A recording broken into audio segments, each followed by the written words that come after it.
Bismillahirrahmanirrahim. Assalamualaikum warahmatullahi wabarakatuh. Alhamdulillah wassalatu wassalamu ala Rasulillah wa ala alihi wa sahbihi wa mawalah. Amma ba'du. Ikhwani wa akhwati fillah rahimani wa rahimakumullah. Pada kawan-kawan semua yang semoga kita senantiasa dirahmati Allah Subhanahu wa taala. Insyaallah pada kesempatan kali ini kita akan bahas sebuah soal ya. Soal ini diambil dari ujian akhir pelatihan ilmu waris, membahas buku 4 langkah praktis menghitung warisan ya. Di sini ada ilustrasi Ahmad menikah dengan Aisyah ya. Ahmad menikah dengan Aisyah, lahirlah Hasan. Kemudian Musa ya menikah dengan Ani, lahirlah Sarah. Lalu Hasan menikah dengan Sarah, lahirlah Zaid dan Fatimah. Kemudian Zaid menikah dengan Zainab ya, lahirlah Isa. Kemudian Isa menikah dengan Hana, lahirlah Husain. Kemudian Fatimah menikah dengan Umar, lahirlah Halimah. Jadi dibuat seperti ini dulu nih, buat diagram seperti ini supaya jelas. Nah, kita jawab pertanyaannya. Yang pertama, ini pilihan ganda ya.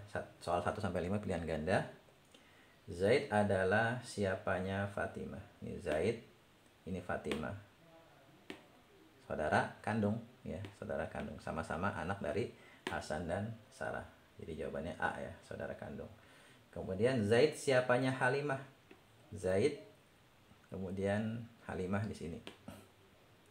Ya, Zaid siapanya Halimah. Apakah saudara kandung? Bukan. Ya. Kemudian kakek? Bukan juga. Paman kandung. Ya. Paman kandung karena kan ya orang tuanya Halimah, bapaknya Halimah yaitu Umar. Ya, apa namanya? Ibunya Halimah ya. Fatimah dan Zaid ini kakak beradik. Ya, berarti Zaid ini paman kandungnya si Halimah. Ya, kemudian paman kandung itu kan saudara orang tua ya, saudara ayah atau saudara ibu. Tapi kalau di sini paman kandung dari jalur ibu ya, paman kandung dari jalur ibu. Kemudian yang ketiga, jika Fatimah wafat lebih dulu, ya ini Fatimah wafat lebih dulu, siapa yang bukan termasuk ahli warisnya? Ahmad ya termasuk ahli waris Ahmad ya, karena dia kakek Fatimah dari jalur ayah, termasuk ahli waris. Kemudian Aisyah neneknya ya dari jalur ayah, ahli waris. Musa ya, kakek dari jalur ibu, bukan ahli waris, maka jawabnya yang bukan termasuk ahli waris C, Musa ya. Kemudian yang keempat, jika Zainab wafat, ini Zainab wafat lebih dulu, siapa yang bukan ahli warisnya? Apakah Hasan? Ya, Hasan siapanya Zainab di sini? Hasan mertuanya berarti ya, mertuanya Zainab, bukan ahli warisnya Hasan. Kalau Isa ahli waris, anaknya jelas. Husain cucunya ya, cucu dari jalur anak laki-laki termasuk ahli waris. Berarti yang bukan ahli waris ini Hasan ya, karena dia adalah mertuanya si Zainab. Kemudian yang kelima, jika Umar wafat lebih dulu, ya Umar nih, siapa yang bukan ahli warisnya? Fatimah jelas ahli waris, istrinya. Kemudian Halimah anaknya, iya, berarti Zaid yang bukan termasuk ahli waris dari Umar ya, karena tidak ada hubungannya ya. Kemudian bagian B, isian singkat. Jika Zaid wafat, nah si Zaid nih, patokan kita di si Zaid, mayitnya si Zaid, kita tandain dulu. Kita Zaid wafat lebih dulu dengan meninggalkan harta 30 juta dan hutang ke orang 6 juta. Berarti harta waris 30 dikurang 6 ya 24 juta. Maka berapa rupiah bagian Isya ya, bagian Isa, bagian Zainab, bagian Hasan, bagian Sarah, bagian Hana ini. Nah, sekarang kita bahas dulu ya. Ketika Zaid wafat, ahli warisnya siapa aja?